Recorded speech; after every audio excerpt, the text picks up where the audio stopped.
Hello everyone. I hope you all are done with your exams now, and I hope you all are doing really well. So from today onwards, we are starting our NEET series. इसके अंदर I'll be teaching you biology 11th 12th basic से start करेंगे. Plant physiology, animal physiology पहले 11th standard का, followed by 12th standard. ठीक है. But before we go on to this journey, I would really want to share my journey, like मैंने कैसे crack किया, मैंने क्या मिस्टेक्स करी. ठीक है, ताकि तुम लोग वो सेम मिस्टेक्स ना कर सको और तुम लोग को वो सेम डिफिकल्टीज ना हो. ठीक है. तो starting from the 10th standard, like 10th standard से I was a very playful, I was really into sports. ठीक है. 10th तक मैंने सिर्फ और सिर्फ स्कूल में खेला और कुछ नहीं किया. 10th के बोर्ड्स थे. 10th के बोर्ड्स में लास्ट के 2-3 महीने जो पढ़ाई की वो पढ़ाई की, एग्जाम लिखा, ठीक ठाक से मार्क्स आ गए और हो गया. ठीक है. And I was very confuse कि मुझे साइंस लेना है, मुझे कॉमर्स लेना है, मुझे बिजनेस करना है या मुझे क्या करना है. ठीक है. तो इस कंफ्यूजन की वजह से मेरा decision of taking biology, of taking B group in 11th, वो बहुत लेट बना. ठीक है. तो ये लेट डिसीजन की वजह से हुआ क्या कि मैंने बी ग्रुप लिया आफ्टर, मतलब मेरा जब रिजल्ट आया तब मुझे हुआ कि नहीं, मुझे बायोलॉजी लेना है, I really want to become a doctor. तो मैंने बी ग्रुप ले लिया. तब हुआ क्या कि जो भी लोगों को पहले से क्लियर नहीं होता है कि उनको ए ग्रुप लेना है, बी ग्रुप लेना है, कॉमर्स लेना है, तो इसकी वजह से होगा क्या, तुम लोग अगर रिजल्ट की वेट करोगे, ठीक है, अगर रिजल्ट की वेट करोगे, रिजल्ट अभी एग्जाम्स खत्म होगी, रिजल्ट आएगा 1-2 महीने बाद, उसके बाद तुम डिसीजन बनाओगे, तो तुम लोग ऑलरेडी 1-2 साल की जर्नी में तुम ऑलरेडी बहुत पीछे हो जाते हो. ठीक है. मैं ऑलरेडी पीछे था. मैंने डिसीजन बनाया रिजल्ट के बाद. तो मैंने जो कोचिंग ज्वाइन किया वो मैंने ज्वाइन किया जुलाई में. ठीक है. जुलाई के अंदर जब मैंने बैच ज्वाइन किया, वो मेरा लास्ट, वो कोचिंग का लास्ट बैच था. ठीक है. मेरे से ऑलरेडी पहले 3 बैचेस स्टार्ट हो चुके थे. अब वो 3 बैचेस अप्रैल से मार्च से स्टार्ट हो चुके थे. ठीक है. तो वो लोग ऑलरेडी मेरे से 2-3 महीना तो ऐसे ही आगे थे. पर ठीक है, कोई बात नहीं, लेट डिसीजन बना, लेट किया. ठीक है. अब इस लेट डिसीजन की वजह से हुआ क्या कि 11th स्टैंडर्ड में मैं जब आया तो मैं गुजरात बोर्ड से था. ठीक है. और गुजरात बोर्ड में हमें सिर्फ एक मोटी सी साइंस की टेक्स्ट बुक पकड़ा दी थी. उसी में ही तुमको बायोलॉजी पढ़ना है, उसी में तुमको केमिस्ट्री पढ़ना है और उसी में तुमको फिजिक्स करना है. ठीक है. और उसमें भी जो एप्लीकेशन वाला पार्ट होता था, एप्लीकेशन वाला पार्ट वो लोग कट करवा देते थे कि ये लोग नहीं आएगा, ये सब नहीं आएगा, ये बस ये सब टॉपिक्स हैं, इसका रट्टा लगाओ, एग्जाम में लिखो और पास हो जाओ. ठीक है. तो 11th में आया. 11th में सब नई चीजें, physics, chemistry, biology. Physics chemistry के भी 3 पार्ट, फिजिकल, इनऑर्गेनिक, ऑर्गेनिक, समझ ही नहीं आया. ऑलरेडी बैच में लेट था, बेस बहुत ज्यादा कच्चा था. तो हुआ गया कि पूरा 11th स्टैंडर्ड जो था वो मेरा ऐसे ही हो गया, मुझे पता ही नहीं चला. ठीक है. मैंने 11th स्टैंडर्ड के अंदर बहुत गलतियां की, बहुत ज्यादा. ठीक है. सबसे पहला तो मेरा वीक पॉइंट था कि मैं वीक बोर्ड से था, मेरे बेस बिल्कुल क्लियर नहीं थे. दूसरा कि मैं डाउट्स पूछने में, मेरे डाउट्स क्लियर करने में मैं बहुत शाई था. मतलब मुझे शर्म आती थी कि मेरे आसपास वाले लोग को डाउट नहीं आ रहा है और उनको सब चीजें समझ में आ रही है, वो लोग सब चीजें रिलेट कर पा रहे हैं, बट मुझे ही क्यों समझ नहीं आ रही. ठीक है. तो इंस्टेड ऑफ आस्किंग डाउट कि मुझे ये नहीं पता चल रहा, मैं वो किया ही नहीं. मैंने बोला कि कोई बात नहीं, मैं घर जाके पढ़ लूंगा, घर जाके मैं मेरे हिसाब से देख लूंगा और मैं सॉल्व कर लूंगा. ठीक है. दूसरी मिस्टेक थी मेरी कि मैंने मतलब बहुत एक्सक्यूजेस दिए 11th में कि मैं स्कूल में ऐसा बोलता था, स्कूल में थियरी बेस्ड होगा तुम्हारा सब कुछ. तो स्कूल में मैं ऐसा बोलता था कि मैं कोचिंग जाता हूँ, वहां पे मैं नीट का प्रिपरेशन करता हूँ, तो वहां पे मैं प्योर एमसीक्यू प्रिपरेशन कर रहा हूँ. ठीक है. तो मैं I am not concern with theory part. ठीक है. मैं मेरी कोचिंग में ऐसा बोलता था कि स्कूल से बहुत लोड है, स्कूल से थियरी पढ़ने का बोलते हैं, ये करते हैं, वो करते हैं, तो इसीलिए मेरे यहाँ भी मार्क्स नहीं आ रहे. ठीक है. दूसरी थी कि मतलब जो भी मेरा टेस्ट होता था, weekly test, monthly test, 6 months में जो टेस्ट होता है और फुल कोर्स का तुम्हारा जो 11th का टेस्ट होता है, वो सब मैंने बहुत कैजुअली लिया.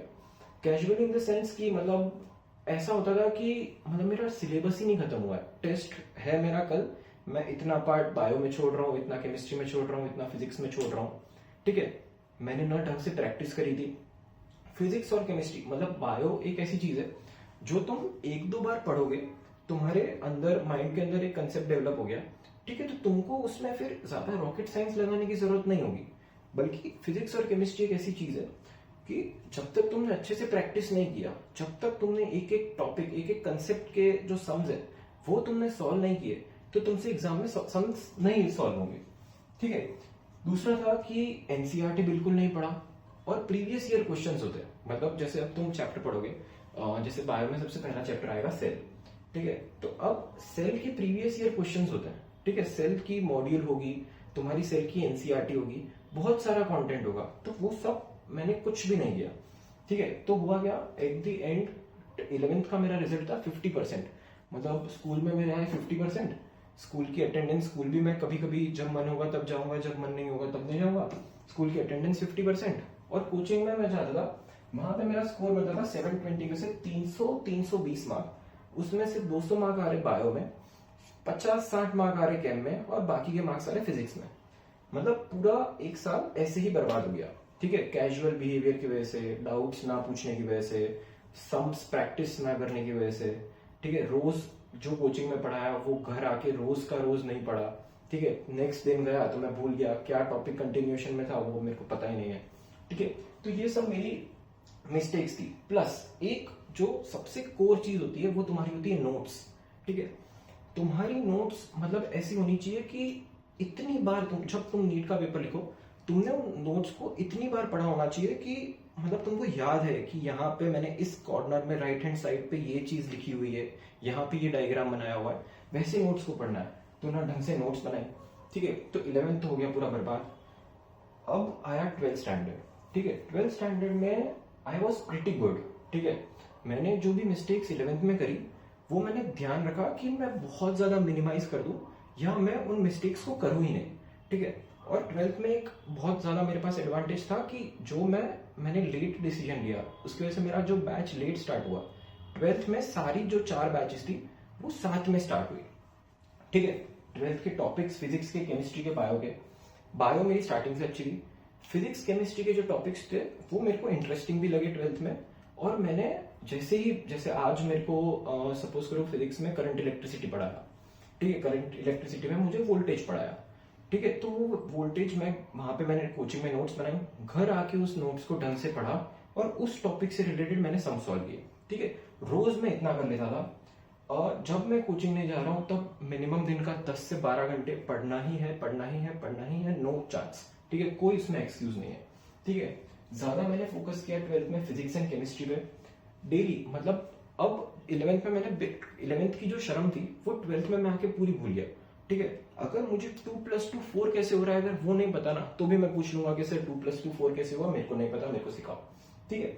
तो ये सब की वजह से मेरा 12th जो था वो बहुत पावरफुल था। ठीक है। मेरे को 12th में सब आता था। अब मेरी जो टेस्ट होती थी 12th में, ठीक है, उसमें मेरे एवरेज मार्क्स जो होते थे वो ऑलमोस्ट अराउंड 600 आते थे आउट ऑफ 720। और तीनों टॉपिक स्ट्रॉन्ग थे, फिजिक्स भी स्ट्रॉन्ग था, केमिस्ट्री भी स्ट्रॉन्ग था, और बायो भी स्ट्रॉन्ग था। अब मुझे पता था कि आने वाला एग्जाम में तो 11th भी है और 12th भी है, तो सिर्फ अगर मैं 12th पक्का कर लूंगा तो उससे कुछ नहीं होने वाला। मेरा जो एक साल पहले बर्बाद हुआ है, जो मेरे कैजुअल बिहेवियर की वजह से बर्बाद हो गया था, उसको मेरे को कैसे भी करके सॉर्ट करना है। ठीक है। तो केमिस्ट्री में मैं क्या किया कि जो भी रिलेटेड टॉपिक्स थे जो 12th में आते थे, जैसे फॉर एन एग्जांपल केमिस्ट्री में 12th में एक टॉपिक आएगा तुमको सेल करके, मतलब सेल करके एक टॉपिक आता है। तो वो सेल में तुम्हारी रेडॉक्स रिएक्शंस आती है। ठीक है। वो रेडॉक्स रिएक्शंस आती है, रेडॉक्स रिएक्शन का चैप्टर आएगा 11th में। ठीक है। तो मैंने 11th जब वो चैप्टर चल रहा था तब 11th की नोट्स खोली, ढंग से वापस से नोट्स बनाई, वापस से डाउट्स पूछे, रेडॉक्स रिएक्शन को पक्का किया, और फिर 12th का वो वाला चैप्टर पक्का किया। तो इससे मेरा 11th भी कॉम्पनसेट हो गया और 12th में मेरे को ज्यादा समझ आया। ठीक है। तो ये सब चीजें चली। फिर मेरा बोर्ड्स का एग्जाम आया, बोर्ड्स का एग्जाम बहुत अच्छा गया, गुडसेट का एग्जाम आया, बहुत अच्छा गया। और लकीली जो किसी को टाइम नहीं मिलता है, मतलब 12th खत्म करने के बाद तुम्हारा दिसंबर में कोर्स खत्म होगा 12th का, उसके बाद तुम्हारा जैन और फेब में तुम्हारा बोर्ड्स आ जाएगा। बोर्ड्स के 1 महीने बाद तुम्हारी नीट आ जाएगी। ठीक है। तो उस दौरान तुमको बिल्कुल टाइम नहीं मिलेगा कि तुम 11th का कुछ करो या 11th जो भी टॉपिक्स छूटे हुए वो करो। But I was very lucky, मतलब मेरे टाइम पे 2020 बैच था और आ गया लॉकडाउन। ठीक है। तो उस लॉकडाउन में मुझे पता था कि मेरा वीक जोन क्या है। ठीक है। तुम्हारा वीक जोन तुम्हें पता होना ही चाहिए। मेरा वीक जोन था फिजिक्स, मेरा वीक जोन था केमिस्ट्री 11th स्टैंडर्ड का, ठीक है। तो इंस्टेड मैंने सोचा कि मैं वापस से स्टार्टिंग से अगर ये सब चीजें पढ़ने बैठा तो वो मेरी 1-2 महीने में नहीं कवर अप होगी, ठीक है। तो मैंने कुछ नहीं किया, सिंपली मैंने प्रीवियस ईयर पेपर्स निकाले और प्रीवियस ईयर पेपर सॉल्व करने लगा, ठीक है।